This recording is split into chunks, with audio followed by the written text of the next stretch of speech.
"This is the last gift I'll ever give you," my husband said, pushing divorce papers at me.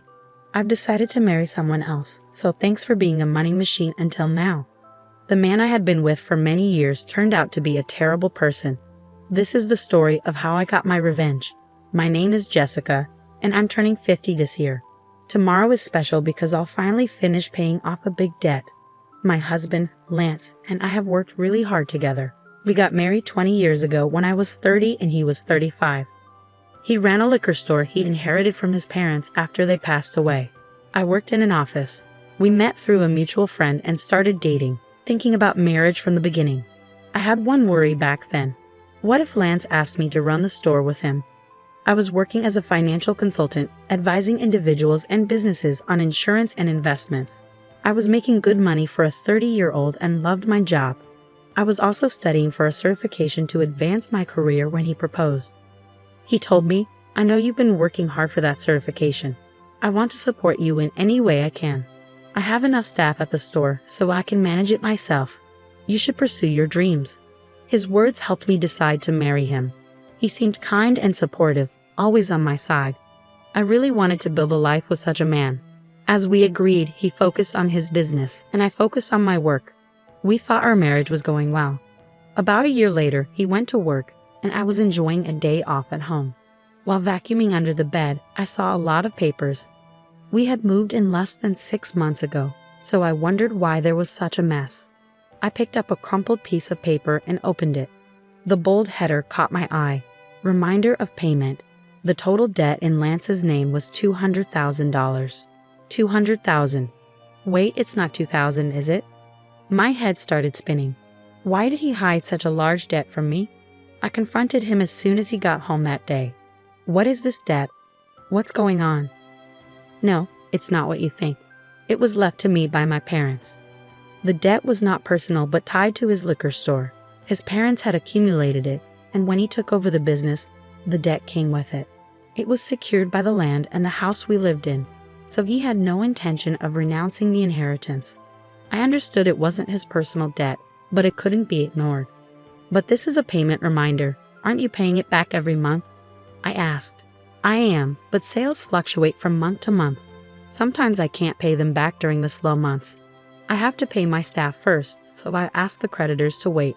That's when the letter came. At first, his explanation seemed reasonable, but delaying payments was clearly not a good idea. The letter included the words, "Final notice." "I didn't tell you because I didn't want you to freak out. Don't worry though, business is on track and we haven't been evicted from the house, right?" That's true, but I looked at him anxiously. Then he mentioned something unexpected. "If you're so worried, why don't you help me pay it off? You are making quite a lot, aren't you?" "Huh?" I wasn't comfortable with where this was going. It wasn't my store. A husband and wife were supposed to help each other, but "My debt is also yours," he insisted. "That's a bit sudden. Are you okay if my store goes out of business? Many people would be affected if it closed." He was right. His store had become a vital part of the community. It was in the suburbs where there weren't many other shops or supermarkets.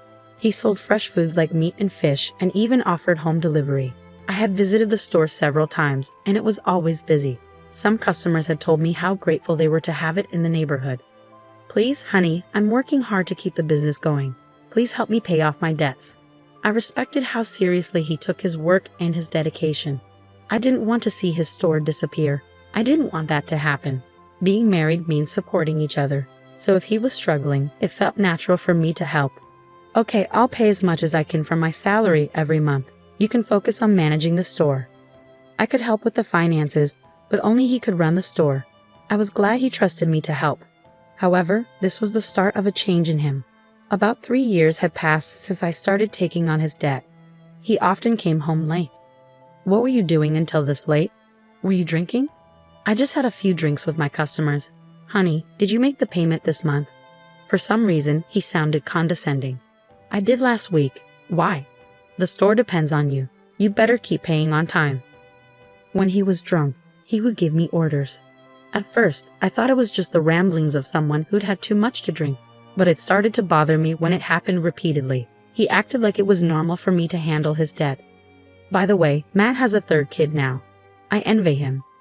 Matt was his high school friend who also had his own business, and his wife worked with him in the store. I've been wanting to talk to you about that. Don't you think it's time for us to start a family? His reaction was very cold. What? A baby? My business has just started to pick up, and we're still in debt. How can we be so irresponsible? That was his response. I tried to keep my frustration in check. Matt has 3 children now, right? We can manage one too. His parents are still around, and his wife works in the store. We're not in the same situation. I couldn't argue with that. I had always dreamed of having children after getting married, but it seemed that dream was slipping away. So, until I pay off all your debts, we can't have a baby. Well, I guess that's how it will be. If you make a lot of money and pay off the debts quickly, I'll consider it. His mean smile disgusted me, but I was eager to pay off the debts as quickly as possible. I was so focused on starting a family that I didn't think clearly about the situation. From then on, I worked tirelessly for Lance. I pursued additional qualifications, took exams for promotions, and secured a salary increase. I started earning much more than most women my age. I even made extra payments, but the debt didn't disappear quickly. Before I knew it, I turned 40 and had to give up on having children.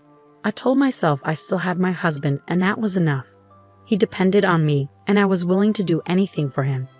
As long as I believed that, I remained happy. But Lance started coming home later and later, sometimes not until the morning. I was working in the store one morning when I realized how late it had gotten. I had to go out with a customer, and when I returned, the sun was up. Seeing Lance working so hard to keep the store going made me feel like I had to do my best as a wife too. We were in this together, working toward a better future. Months and years passed, and finally, the day came when I was ready to make the last payment. I had given up all kinds of luxuries to pay off the debt, but now that was over. I could finally use my hard-earned money the way I wanted. I realized that since getting married, I had been so focused on money. We had never taken a vacation or dined at a nice restaurant. Now in our 50s, I hoped we could finally enjoy those things. On the day of the last payment, I took a day off. I made a special dinner, prepared a bottle of wine, and baked Lance's favorite chocolate cake. I wanted to celebrate our new debt-free life together. When he came home from work, I had everything set up and said, "It feels like the last 20 years have gone by so fast, doesn't it?" He seemed to be trembling and kept his head down. I thought he might be crying from happiness, but then he started laughing in a way I had never heard before. "What's going on? Are you okay?" The man who was supposed to be my husband said something shocking. "You are dismissed. I'm grateful for the past 20 years. Thanks to you paying off all my debt, I'm free now. Great job. I don't need you anymore." "What are you talking about?" I was completely confused. Then he pulled something out of his bag. "This is my last present to you." The bold letters on the paper read "Petition for Divorce," and it hit me hard. He continued proudly, "I've decided to marry someone else, so you're no longer useful to me. Thanks for being my cash dispenser all this time." "You're getting remarried? Have you been cheating on me?" I remembered how he always came home late, claiming it was for work or socializing. While I was working hard to pay off his debt, no way. He kept his smug expression. "I would never cheat. I've already found someone else I want to marry. I wanted to wait until you cleared my debt before divorcing you." Tears filled my eyes as I looked at the ruined celebration. "Get out of here." He handed me the divorce papers. My anger flared up faster than my sadness or despair. "Fine, but you won't regret this," I managed to say through clenched teeth. "No, I won't. Why would I regret divorcing an old hag like you?" "An old hag? If I'm that, then you're just an old fart," I shot back. His delusions were so ridiculous that I regained my composure and took the divorce papers. "I'll take these for now, and I'll be in touch," I said as I packed up my things and left. It was shocking how easily 20 years of marriage had come to an end. Alone, I finally let the tears of emptiness and frustration flow. I contacted my attorney for the divorce agreement and asked for a background check on his new bride. Soon after, I got a call from Lance.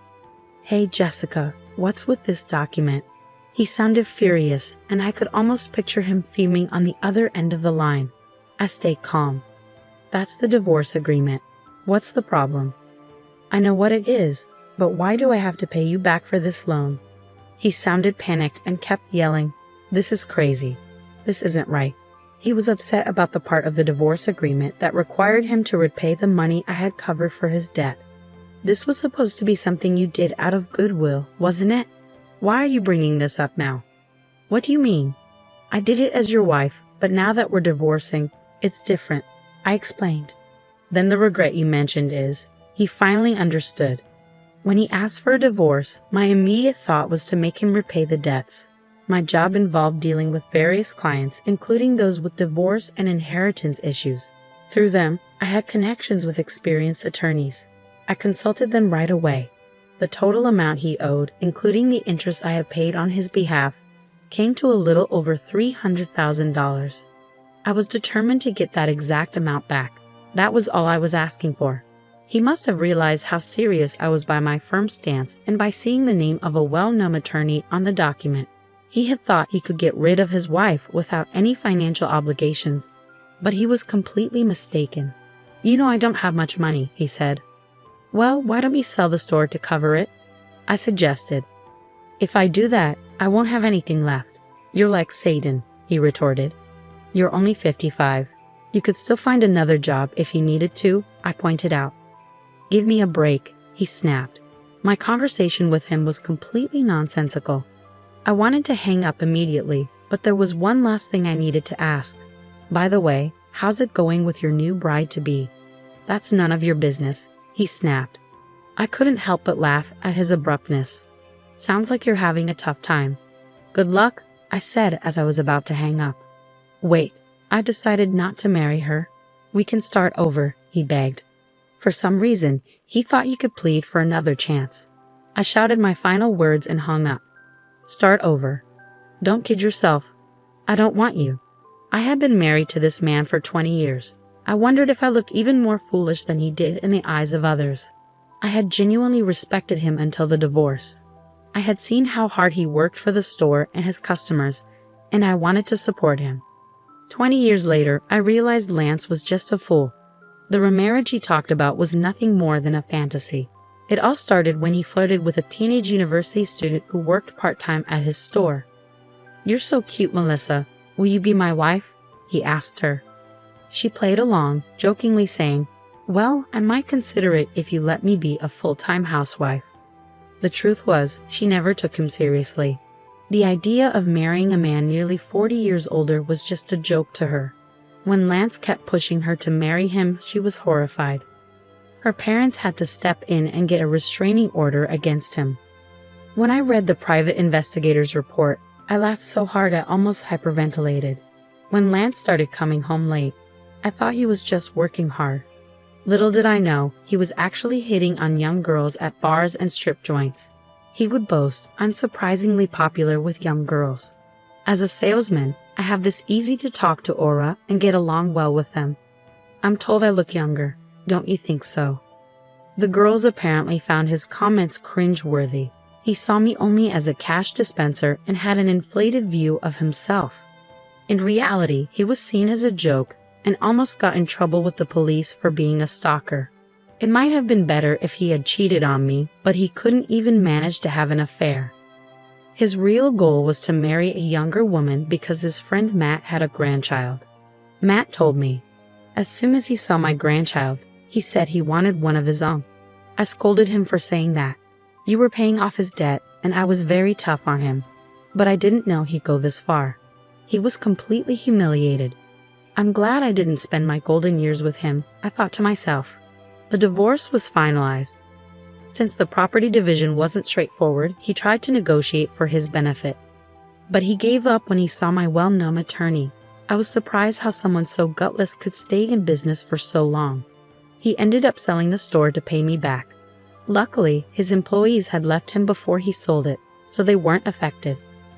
Many customers were shocked when they learned he was selling the store to repay his ex-wife. His demand for a divorce led to his downfall. The story spread through the community like a comedy. Even if he hadn't sold the store, the bad publicity would have hurt his business. Selling it before going bankrupt was probably for the best. The money from the sale wasn't enough to cover what he owed me, so he still works part-time jobs to repay me. I occasionally get messages from him. It was all my fault. Can we get back together? I was crazy back then because Matt was showing off his grandkid. Despite blocking his number, he kept calling from different phones until my attorney warned him. If you contact your ex-wife any further, we'll file a restraining order." The calls stopped after that. As usual, he's scared of the attorney. By the way, guess what I do now? I'm a marriage counselor. When I turned 50 and wanted a new career, a friend opened a matchmaking business and I joined her. I left my old job to help singles find partners and offer advice on financial matters between couples, like insurance and investments. It's been a success, and the number of clients quickly grew. Couples who want honest and thorough discussions appreciate our unique service. I've learned a lot from my own experiences and don't want others to make the same mistakes I did. Although my salary is a bit lower now, I enjoy helping others find happiness every day. I found my own happiness after getting rid of my ex-husband, and now I'm dedicated to helping others find theirs.